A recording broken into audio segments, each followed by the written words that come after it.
السلام عليكم. الشعب الجزائري ابن حلال وأعلن ولاءه لعباد الله الصالحين. و والأمر الآخر هو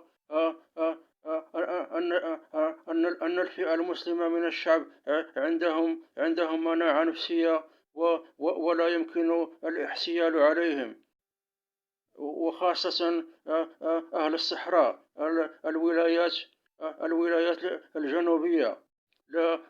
لا يمكن الاحتيال عليهم من الشمال، ولا تنطلي عليهم الخدع، ولا يستطيع أصحاب الشركة أن يخدعوهم أو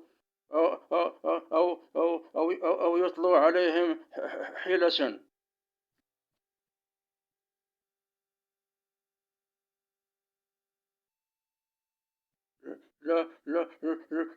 لقد تعرضت الشركات للهزيمة والإفلاس بعد محاولتها الاحتيال على كثير من المواطنين.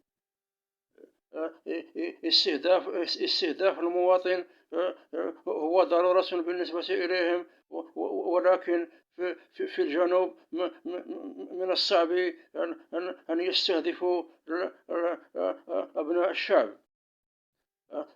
الاستهداف صعب في الجنوب لأن الحركة بطيئة. الحركة هي أبطأ ما يكون في الولايات الجنوبية، ولا تستطيع الشركات التوغل في أوساط الشعب، في أوساط الجماعات، في أوساط الجماعات الشعبية.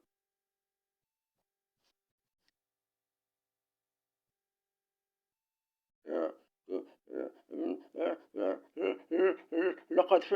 لا لا لقد نفذت محاولات كثيرة لبيع الدروس والدورات التكوينية. أنا بنفسي جربت الأمر وفشلت. وجدت أن المواطنين في حالة قوية. يعني المناعة النفسية قوية عند المواطنين وأبناء العائلات، المحافظة، ولا يمكن أن تخترقهم. وهذا يدل على التحصين.